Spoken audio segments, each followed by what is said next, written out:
In today's video, we're going to be taking a look at the Calgary Flames and the moves that they have made so far this offseason and why I think they could be a legitimate team in the Western Conference and make some noise kind of unexpectedly next season. But before we get into the video, I wanted to say we do have a guest on the channel today. His name is I Don't Give a Kachuk. It's a pretty funny name. He's a Calgary Flames fan. He's going to be giving his take on the Flames offseason and heading into next year towards the end of the video after I give my thoughts. So make sure you stay tuned for that, and please do go subscribe to him. He doesn't have many subscribers, but the content he does make is actually very good. So make sure you guys go subscribe to him, leave him some good feedback, and let's get right into the video. Last summer, the Calgary Flames traded their first round pick in the 2018 NHL draft for Travis Hamonic. They also threw in 2 second-round picks, and that really did mean that the Calgary Flames general manager thought they were going to be good and thought they were going to make the playoffs, as he wasn't afraid to give up that first-round pick. But now, looking back at it, they didn't make the playoffs, and it was kind of a disappointing year from that regards, as they expected more. But in my opinion, they still had a fantastic offseason, especially for not having their first-round pick. They finished this past season with a record of 37, 35, and 10, so it was over 500, but obviously it was not good enough to get them into the playoffs, as they finished 5th in the Pacific Division. And going back to that Travis Hamonic trade, he's a good player, but I'm pretty sure if they could go back, they would have rather had their first round draft pick as opposed to Travis Hamonic. Now, he's still a pretty good defenseman on a pretty fair cap hit at $3.8 million, and it is ending in the next couple of seasons. Back when he got that 7-year, $27 million contract, it was a pretty decent deal for Travis Hamonic, and the Calgary Flames do have a lot to look forward to in the future. Last year, their leading point scorer was Johnny Gaudreau with 84. Obviously, he's in his prime. He's an amazing player. Leading goal scorer was Sean Monahan with 31 goals, and those are really their 2 core guys up front and guys that they're going to rely on heavily heading into next season. But now, next year, it seems like the pressure's kind of going to be off those guys a little bit, as they did add a lot more depth through trades and through free agent signings this summer so far. Taking a look at some of the big name players that came in for the Calgary Flames and some of the big name players on their team that they lost, I would take this trade any day of the week if I'm the Calgary Flames. You brought in James Neal via free agency. You also signed Derek Ryan, and then you got Elias Lindholm and Noah Hanifin in that trade that sent out Dougie Hamilton and Michael Furland. Lindholm, he's younger than Michael Furland. In my opinion, he has a way higher ceiling, and I think Lindholm will be playing on that top line with Monahan and Gaudreau, and that could potentially be deadly, and we could see Lindholm have a breakout season. Same goes for Noah Hanifin. I think he's really going to come into his own. I don't know if he's going to play on the top pairing. I kind of feel like that's going to be left to Giordano and Hamonic, but I feel like a Brody Hanifin type second pairing would be pretty good for Noah Hanifin. And then you have guys like Derek Ryan, who's a great 3rd or 4th line center in my opinion, and obviously James Neal, who can play on that second line with Backlund and Kachuk or guys like that. So that's a pretty good top 6, and you really did increase the depth of your team with this trade. But the question for the Calgary Flames now remains, in my opinion, they have the offense, they have a pretty decent defense core, better than a lot of teams do in the NHL, but it's in goal. Can Mike Smith, at 36 years old, still be a starting goaltender? Now, they still have John Gillies as a backup, but is that 1-2 tandem going to be able to get them into the playoffs? And are they going to be able to make some noise in the playoffs with that goalie tandem? I put together some line combinations that I think it's kind of going to look like heading into next year. Obviously, this isn't what the lines are going to be, so don't go freaking out. I'm not the head coach. I'm not a huge Calgary Flames fan by any means, but just kind of looking at the roster, looking at what players did last season, this is kind of what I think it's going to look like. The first line, obviously, hands down, you're going to have Monahan and Gaudreau, but the right wing slot, in my opinion, is kind of open. Could it be Lindholm? Could it be Kachuk? Could it be James Neal? Even Michael Furland could potentially go up there, but in my opinion, it'll be Lindholm, Monahan, and Gaudreau, and I think Lindholm is going to complement Gaudreau and Monahan's games very well, and I think that's a solid first line. Second line, I have Backlund, Kachuk, and Neal. Also, a very good line. That top 6 is looking beautiful for the Calgary Flames. And then on the third line, I moved Bennett over to the wing because the Calgary Flames have a lot of centers. And they picked up Cesarnik, I'm not sure how you say his name, from the Boston Bruins, and I'm a big fan of his game, and he played pretty well for the Bruins last season, so I have him on that third line slot, move Bennett over to the wing, and have him playing with Michael Furland, and I think that is a pretty solid third line as well. And then on the fourth line, I have Derek Ryan, who in my opinion can play 3rd or 4th line center. You want to switch out him with Sarnik or Cesarnik or whatever. Switch them out, 3rd or 4th line, doesn't really matter. And then I have Jankowski and Brouwer on the wings. Obviously, Jankowski was a rookie last year, had a 4-goal game against the Vegas Golden Knights, so I think he kind of has his spot in the lineup solidified.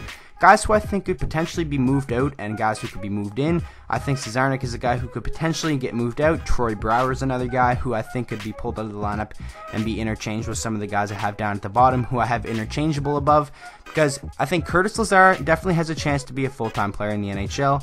He hasn't really lived up to the hype yet, but I still think he has a little bit of time left. Obviously, he's been a member of the Ottawa Senators, now on the Calgary Flames. He played a good chunk of games last year, but they have a deep forward group, and I think it's going to be tough, and I think it's going to be good to have internal competition on this team and be battling with some roster spots with your teammates. Spencer Fu had 2 goals last year and playing in just 4 games as a rookie, so he's a guy I could see maybe going in and be interchangeable with Troy Brouwer. And then obviously you have Hathaway and Quinn, so some pretty good forwards there to be scratched and kind of bring in, or if you want to trade some forwards just so you don't have all these guys like getting angry over playing time and stuff like that. But all in all, I think they have a really deep forward core, and I think they have a lot to look forward to heading into next season, and I think these forwards can do some damage.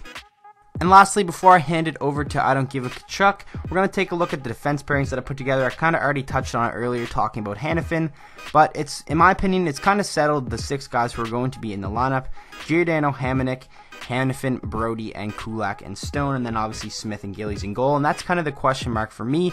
Can they get the goaltending? If they do, I think they are going to be a pretty good team in the Western Conference. If they were in the Eastern Conference, I think they'd be deadly, but obviously in my opinion the West is a little bit more tougher and hard hitting and stuff like that, so I just think the West is kind of the better conference, and that's kind of what is diminishing Calgary a little bit, and obviously the goaltending. But if they can put all the pieces together, if the chemistry works, obviously they do have a lot of new faces, I think they can be a very good team next season. But now I'm going to hand it on over to a Calgary Flames fan, I Don't Give a Kachuk. Make sure you subscribe to his channel. And yeah, here you go. Thanks so much for having me. It's a pleasure being on the channel. And it's actually the reason why I started my own channel called I Don't Give Kachuk. But this is a huge opportunity, especially to talk about my favorite team, the Calgary Flames. And the moves they've been making excites me as a fan. Getting Elias Lindholm and Noah Hanifin at the cost of Dougie Hamilton. That kind of hurt, but we do get a good return in it. I think it'll be fair for both teams, and we also get the real deal James Neal, and that could be a huge signing for the Calgary Flames. So first I'm going to start off with playoff odds. What do I think their playoff odds are right now? As a biased fan, of course I'm going to say a Stanley Cup final, but to be realistic, I think that we could be a wild card team, if not a third seed in the Western Conference division placement wise. Because keep in mind, we have the Vegas Golden Knights. You'll know what the heck they're gonna do. We all thought they'd suck last year, and then they went all the way to the final. San Jose is still decent, and then you have teams like Anaheim, who are always consistent. So as terms of playoff-wise, I think the Flames will do really well. I think it's definitely going to be a huge bounce back from last season, because last season the main issue was goal scoring. We couldn't get anybody that score a goal, save our lives, besides Johnny, Monty, and Michael Ferland. And we traded Ferland, but we got a decent return in it because we got scoring, and that's what we wanted to accomplish in the offseason, and they did it. So, first off, they acquired Elias Lindholm from the Carolina trade, and that's going to be huge scoring wise, because he could be a first or second line center. I'm realistically 99% sure he's going to be a second line winger. Now, they could pair him up with Backlund, which I think would be huge, but they could also put him down in the third line and pair him up with Sammy Bennett and Jankowski, because that'd be cool as well. And then Hathaway could probably slide down to the fourth line to fit nicely. But what I like about Lindholm is that he's kind of a quiet guy. I don't hear much about him, but he can score. And coming from Carolina, I think that's a great acquisition for the Calgary Flames. He's going to fit nicely with everything, and especially having his coach, Bill Peters, on the roster is going to be huge as well. Noah Hanifin is expected to be a top 2 defenseman. I think they're going to pair him up with Hamonic on the second line, because Brody played way better with Mark Giordano on the first line, and they put him on the second line, and he didn't do quite well. I called him turnover TJ at some times. That's just my opinion. So having Hanifin on the roster is huge. I think he's only 20 to 21 years old, and I think he's going to have a great year. And replacing him for Dougie Hamilton is going to be hard, but Hamilton did have some times where he made some bad reads and turned over the puck. Getting rid of Dougie Hamilton was hard, especially for me, though, because I liked him, especially when we had to give up to get him.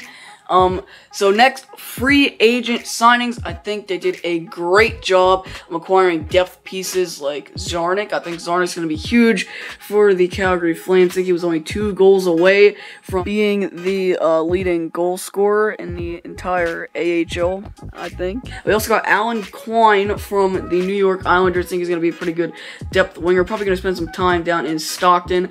And we also picked up... We re-signed Prout, which was good because we got him, I think, from the Eddie Lack trade. Dalton Prout's going to be pretty solid. Like I said, another depth move.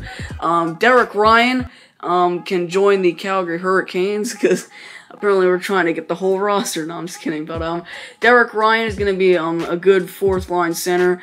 He could potentially get swapped between Yankowski, 3rd and 4th line. However, Bill Peters and them want to do it. It's perfectly fine. But I think Derek Ryan's going to be nice, especially to include in the roster. And my favorite, James Neal, consistent 20-goal scorer, led Nashville to the final, and then led Vegas to the final. So maybe he'll lead Calgary to the final, and they'll lose in the final, just like Nashville and Vegas did. But no, I'm kidding. I like Neal. I think he's going to be great, regardless whether they pair him with Gaudreau and Monahan, or whether they put him on the second line, because he's a versatile winger. He can play both wingers, both wings. So whether they pair him up on the left wing, and they have a line of Neal, Backlund, and Lindholm, or they put him on the first line with Gaudreau, Monahan, and Neal, and move, keep Kachuk in the second line. That's all up to them. But he's definitely going to be on their first and second line. And since he's a consistent 20-goal scorer, it'd be huge to pair him up with Johnny Hockey and Sean Monahan, because both of them are the franchise pieces for the Calgary Flames. So all in all, I think we did great this off-season so far. I think Calgary's going to do great, and I like the way and the direction they're going. We have to see how Bill Peters does. Can he finally lead us to the playoffs, or can he finally lead a team to the playoffs? I hope that can happen. Treleving did great. I'm excited for next season. Thanks so much for having me on, Nyquist. And yeah, that's going to be it. With that, I'll catch you next time.